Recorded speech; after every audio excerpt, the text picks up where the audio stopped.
CBS News Bay Area Afternoon Edition with Ann Mekovic. Right now on the afternoon edition, fire at an East Bay refinery sending up dark smoke and prompting air quality concerns in that area. Thanks for joining us this Monday. A fire erupted at the Valero Benicia refinery this morning. A shelter in place around the refinery has since been lifted, but we saw some nasty dark plumes of smoke coming from the area at around 9 o'clock. Valero now says the fire is under control, but the cause still unknown. Our chopper was over the refinery earlier. You can see crews working to hose down any remaining flames. A hazmat team is monitoring for potential impacts, and an air quality advisory remains in effect. That shelter-in-place order did impact the nearby Robert Semple Elementary School for a time. And we spoke with Bill Walcall, who runs an automotive business near the refinery. He's been running it for 30 years, and he says he wasn't too concerned because of the direction the smoke was blowing. Oh, I was at work. Saw that there was a lot of black smoke and walked out to the back. Got maybe 2-3 minutes of footage. A lot of flames and a lot of black smoke. Everything was blowing across the straits over to Contra Costa County, so there was no danger being outside. I've been here 30 plus years, and it seems like maybe once a year they'll have a little flare up or something happens, and they get it out pretty fast. It's all under control. Meantime, the future of the refinery is up in the air. That fire comes just weeks after Valero filed a notice with the state that it is considering closing the refinery by next April. There's some time-lapse video of that smoke from the fire, which could be seen from as far away as Concord. Let's check in with meteorologist Jessica Birch for a closer look at the conditions. Well, widespread throughout Northern California right now, specifically over here in the Bay, we've been dealing with gusty conditions widespread, and we noticed that this weekend. The National Weather Service still has wind advisories in effect for all the highlighted zones and counties on this map, anywhere from the East Bay and Solano County all the way over into the East Bay Hills as we head into our 2 o'clock hour. That's when it's expected to expire. But you take a look at some communities close to where that fire is currently at, just south into San Francisco and north all the way up into the North Bay. We still have gusts anywhere up to around 20 to 30 miles per hour into the next couple hours. Now, the good news is we are seeing our models showing it dying down significantly into the evening hours tonight, but overall those winds are still strong and moving in from the north. Let's head over to the map real fast, though. Another thing to mention, our daytime highs today well above average for this time of year. San Francisco today topping off in the upper 70s. I was just out a second ago. Sunny as can be. It's warm. The winds luckily are starting to die down, which is great news. Those gusts still could get anywhere up to around 30 miles per hour, though, in communities like Antioch, Concord, all the way up into Napa, where we're sitting in the 80s today. Back to you. A kayaker was rescued in San Francisco off the Fort Mason shoreline just after 8 this morning. A rescue boat brought her and her kayak back to shore. She was not injured. Luckily, a family member was able to call for help on her behalf. Make sure that you have some means to call for help if needed.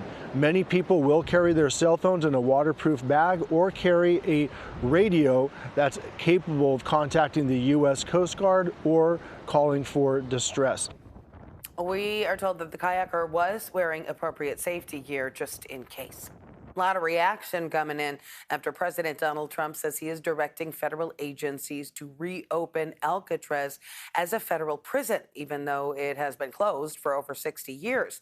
The prison became too expensive to maintain and has since become a real tourist attraction, hosting more than 1 million visitors each year.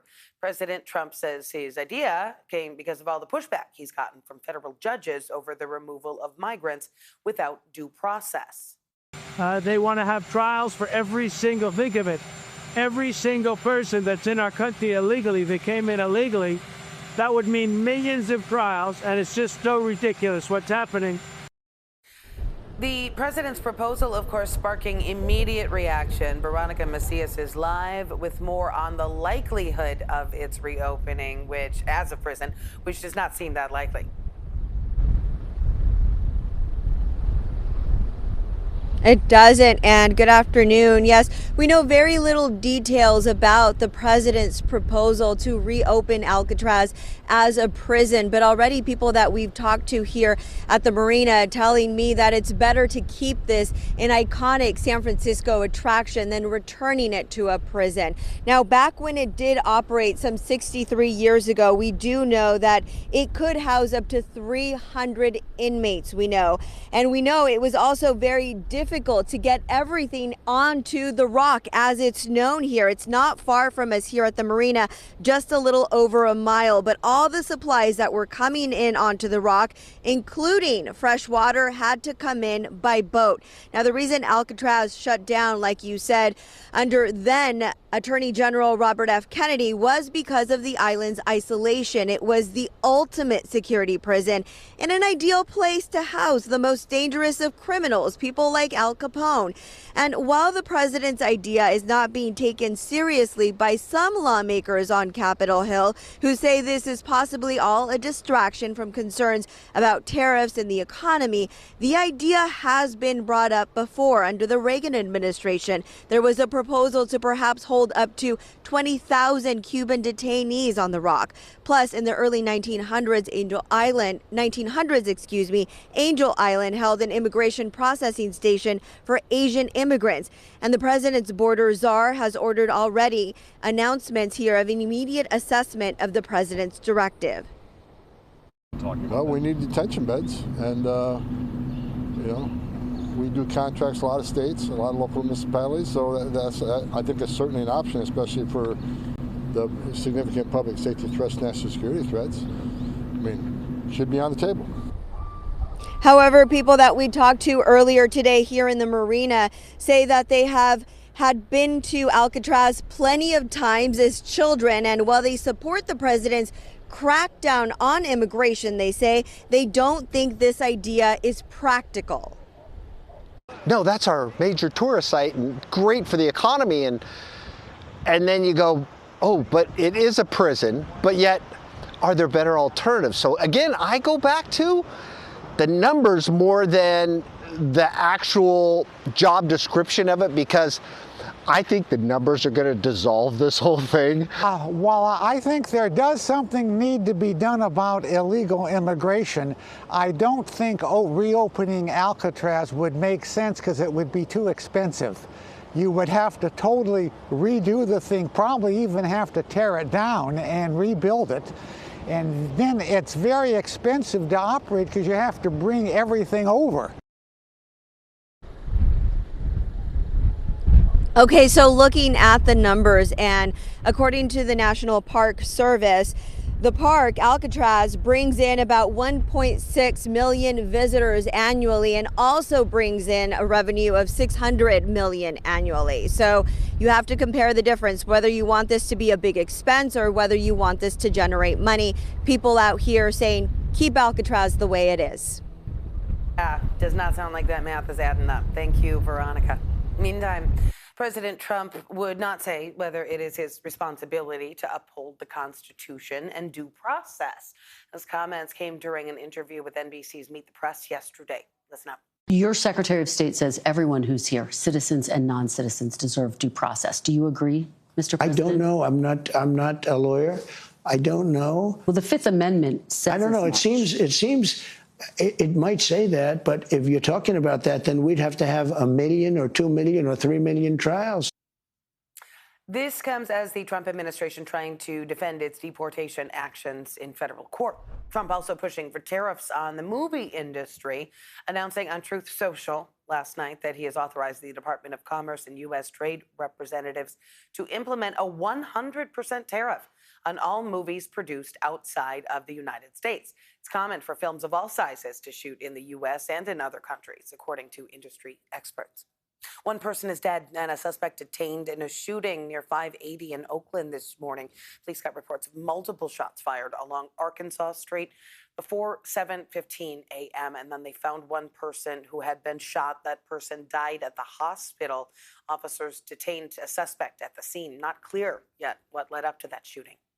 The city of Oakland facing a major budget crisis and key leadership changes. Interim Mayor Kevin Jenkins delayed the release of a critical 2-year budget plan until today to address a $265 million deficit over the next 2 years.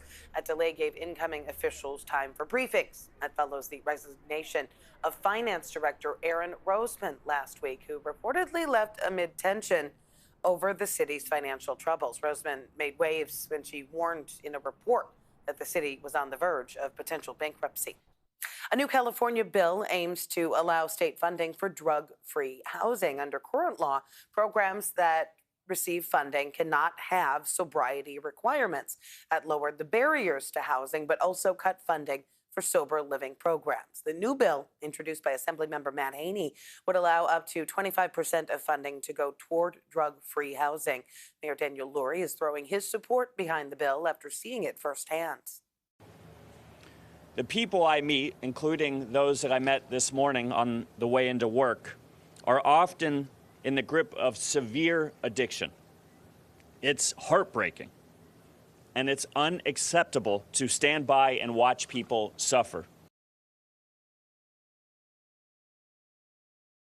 The mayor went on to say 2 people die of an overdose every day in San Francisco.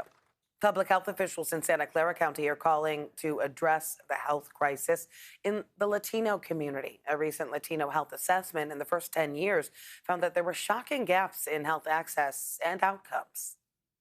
More than half of the ER visits from gunshot wounds and homicide victims are Latinos. Almost half of Latino residents delayed medical treatment last year due to the cost. The Latino suicide rate has increased by 48% over the last 10 years. The Latino community makes up about 25% of the county's population. The report and recommendations will be heard by the Board of Supervisors tomorrow.